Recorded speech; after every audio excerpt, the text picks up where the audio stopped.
வாங்க வாங்க, ஒரு நாள் சாப்பிட்டா போகிறோங்க. பல வருஷம் நாங்கள் வந்து அப்படியே பசி இல்லாமல் வாழலாம். என்ன இது? உண்மைதானே?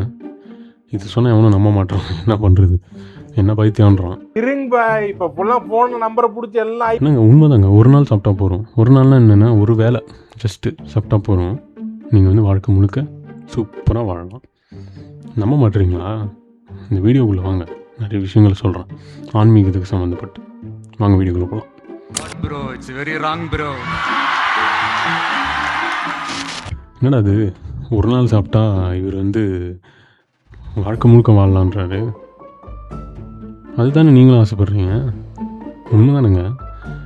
இப்போது ஒரு நாள் நான் பயிற்சி பண்ணால் போகிறோம், எனக்கு முக்தி கிடச்சிடணும் அப்படின்னு தானே நினைக்கிறீங்க.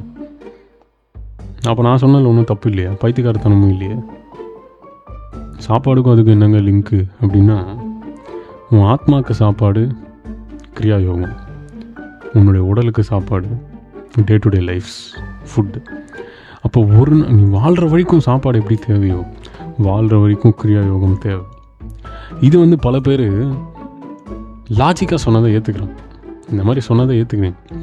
இல்லைனா வந்து நிறைய பேருக்கு கிருஷ்ணா ராமா அப்படி இப்படி இப்படி உட்காந்தா எல்லாம் கிடச்சிரும்னு நினைக்காது. கிடைக்கவே கிடைக்காது. இதெல்லாம் நடக்குமா நினைச்சேன், நடந்துருச்சு. நிறைய பெண்கள், நிறைய ஆண்கள் இந்த சொசைட்டியில் இருக்கிறதே இவங்க தான். 2 ஜெண்டர்ஸ். இவங்க 2 பேருக்கும் என்ன தேவை? பணம், காசு, புகழ், ஒரு ஃபேமு, ஒரு ஜாபு, நல்ல ஒரு settle family, sexual life and happy moments together, travelling, இதெல்லாம் தேவை. அது உங்களுடைய மைண்டு, பாடி. சோலுக்கு என்ன தேவைன்னு யாராவது கேட்டுக்கிட்டிங்களா? உங்கள் ஆத்மா, உங்களை இயக்கிக்கிட்டு இருக்கிற ஆளையே மறந்துட்டீங்க. இந்த காலத்தில் அம்மா அப்பாவே மறந்துடுறாங்க. கரெக்டாக? அப்போ ஆத்மா எப்படி நான் வச்சுப்பாங்க? சுத்தம். வயசு என்ன சார்?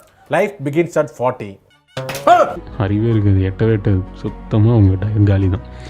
ஸோ ஃபாதர் மதரை கேர் பண்ணணுன்னு எப்படி ஒரு தர்மம் இருக்கோ, உங்கள் லைஃப்பில் இந்த ஆத்மாவை கேர் பண்ணணும்.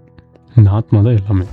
ஒரு மனுஷனுக்குள்ளேயும், உங்களை படைச்ச அம்மா அப்பாக்குள்ளேயும் ஆத்மா இருக்குது, உங்களுக்குள்ளேயும் இருக்குது. அதுதான் தெய்வம். அதை தேடணும். அப்போ அந்த சோலு உள்ள கேட்டதெல்லாம் கொடுத்துட்ருக்கு. ஒரு ஸ்டேஜுக்கு மேலே அதுக்கு பிடிக்காது. கேட்டதெல்லாம் கொடுக்குறோம், இவன் எதுவுமே செய்ய மாட்டான், இவன் நம்மளை கண்டுபிடிக்கல, பரீட்சை வைக்கும். அது உங்களுக்கு துன்புறுத்தாது, பரீட்சை வைக்கும். அது துன்பத்தை பரீட்சையாக பார்க்குறவன் தான் மேதாவி. அது துன்பத்தை யாரும் பரீட்சையாக பார்க்குறதில்ல. துன்பத்தை அப்படியே துன்பமாக பார்த்து அதில் விழுந்து மறுபடியும் அதுக்கு எதாவது லோன் வாங்குறது, அது வாங்கி இன்னும் துன்பம் செஞ்சுக்கிட்டே போயிட்டு உடலெல்லாம் காலி பண்ணிக்கிறீங்க. ஆத்மாவை தேடாத யாரையுமே அந்த ஆத்மாவுக்கு பிடிக்காது. அந்த ஆத்மாவை உணரணும், தேடணும். அப்போ தான் ஒரு துணி போட்டு தூக்கி போட்டுருந்த மாதிரி இது எல்லாருக்கும் தெரியும். எக்ஸாம்பிள், ஆத்மா இந்த சரீரத்தை போட்டு தூக்கி போட்டு இன்னொன்று போயிட்டே இருக்கும். இப்போ ஏற்பட்ட அற்புதமான பவர்ஃபுல் சோல் நமக்குள்ளே இருக்கும்போது நம்ம வந்து அதை வந்து பாதுகாத்து அதுக்கு உணவு போடணுன்னா அதுக்கு தேவை காஸ்மிக் ஃபுட். அந்த காஸ்மிக் எனர்ஜியோ காஸ்மிக் ஃபோக்கஸோ அல்டிமேட் ரேஞ்சிலேருந்து வர ஈத்தர், கதிர்வீச்சுன்னு சொல்லுவாங்க. இது எல்லாத்தையும் ரிசீவ் பண்ணிக்கன்னு இந்த பாடியை தயார்படுத்தணும். இது தயார்படுத்துறதுக்கே 12 வருஷம் ஆகும். இப்படி பண்ணவங்களுக்கு தான் அந்த சித்தியே கிடைக்கும். ஸோ இது சித்தி கிடச்சா என்ன, நான் லைஃப்பை என்ஜாய் பண்ணுறேன், ஜாலியாக வாழ்ந்துட்டு போகிறேன், நான் வந்து பப்பு கிளப்பு எல்லாம் என்ஜாய் பண்ணுவாங்க, எல்லாம் பண்ணுவாங்க. சரி, ஓகே, பண்ணுங்கள். ஒரு நாள் டெத்து வரும். டெத்து வரும்போது மட்டும் அழுவாதீங்க. வயிறு வலி வந்தால் அழுவாதீங்க, வலிக்குதுன்னு சொல்லாதீங்க. அது ஒன்று ஆத்மா தான் உங்களை எல்லாத்தையும் இயக்கிட்டு இருக்கு. டெட் பாடி ஆனப்போ பப்பு கிளப்பில் இல்லை ஒரு துளி அப்படின்னு கூட சரக்கு அடிக்க முடியாது. அடிக்கிறது தான் நான் தப்பு சொல்ல, அடிக்கிறவா அடிச்சுக்கோங்க, இது அடிக்கிறவா அடிச்சுக்கோங்க. இதை நான் அடிக்க மாட்டேன்றதை நீ அடிக்கக்கூடாதுன்னு நான் சொல்ல மாட்டேன். ஆனால் இது மட்டும் லைஃபோட ஃபன் இல்லை. லைஃப்பில் இதெல்லாமே வச்சுக்கோங்க. பர்பஸை யோசிங்க. அல்டிமேட் கோர் பர்பஸ் என்ன, அதை யோசிச்சவன்னா தி ரியல் பர்பஸை ஃபுல்ஃபில் பண்ணிவிட்டு போன ஒரு மனிதன். அப்போ இதெல்லாம் இருக்கட்டும், இதை விட்டுட்டோமே, இதை பிடிச்சிக்கிட்டாலும் தான் எல்லாம் கிடைக்கும். ஸோ அது பிடிச்சிக்கிட்டா இதெல்லாம் மாயடா, இதெல்லாம் ஒன்றும் இல்லை அப்படின்னு இந்த ரேஞ்சிலேருந்து அந்த ரேஞ்சுக்கு நீங்கள் போவீங்க. ஸோ அதுக்கு போகிறது சர்வசாதாரணமான விஷயம் இல்லை. பட் ட்ராவலிங்கில் ஒரு குரு வேணும், கைடு வேணும். இது உணர்ந்தால் லைஃப்பில் எல்லாத்தையும் உணர முடியும், எல்லாத்தையும் வந்து சக்ஸஸ் பண்ணிட்டு போக முடியும். So keep everything, but don't keep God aside. காடை பக்கத்தில் வச்சிடாதீங்க. அதை கூடயே தான், உள்ளே தான் இருக்கார் சோல். அதோடு அப்படியே ட்ராவல் பண்ணிட்டு எல்லாம் இது ஒரு பக்கம் அது ஒரு பக்கம் பண்ணுங்க. So practice and do this also. ஒரு நாளில் உணவு கிடைக்காதுன்னு எல்லாருக்கும் ஒரு நாள் சாப்பிட்டா வந்து பல நாளும் உயிர் வாழ முடியாதுன்னு தெரியும்ல.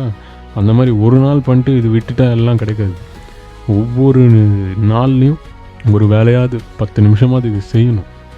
இதுக்கு பொறுமையாக அதுக்கு சாப்பாடு போட்டு வந்தால் அது மிராக்கள் கொடுக்குற லைஃப்பை நான் அனுபவிக்கிறதுனால சொல்கிறேன், நீங்களும் அதை அனுபவிப்பீங்க. அதை விட்டுட்டு இல்லைங்க சோலெல்லாம் ஒன்றும் கிடையாதுங்க, லைஃப்பில் வந்து இதெல்லாம் வந்து ஜஸ்ட்டு என்ஜாய்ங்க, I want to have multiple physical relation, I want to go drink, ஃபுல்லாக டர்ட்டி கல்ச்சரில் நான் வாழணும், சிகரெட் அடித்து நல்லா என்ஜாய் பண்ணணும், அதில் ஒரு கிக்குங்க. ட்ராவல் பண்ணி ட்ராவலிங்க இன்னும் ஒரு பார்ட்னர் வச்சுக்கணுங்க. அதுக்கப்புறமா ட்ராவல் பண்ணி பல பிளேஸ் பார்த்து பீஸ்ன்னு நினச்சி ஒரு வேர்ல்டில் வாழணுங்க. இதெல்லாம் சரி, இதெல்லாம் யார் பண்ணுறாங்க? கற்பனை உலகத்தில் பண்ணிகிட்ருக்குறீங்க. இதெல்லாம் இந்த ஃப்ரண்ட் லோப் பிரெயினில் ஒரு கற்பனை. இதான் நிம்மதி. உண்மையான நிம்மதி இன்னும் மனுஷன் பார்க்கவே இல்லை. ஸோ இதெல்லாமும் தாண்டி இல்லைங்க அதுதான் இங்கே பெஸ்ட்டு, அந்த லைஃப் தான் பெஸ்ட்டு அப்படின்னா தயவுசெய்து இந்த வீடியோவை பார்க்காத. நான் போயிட்டு வரேன் சாமி, என்னை ஆளை விடுங்க.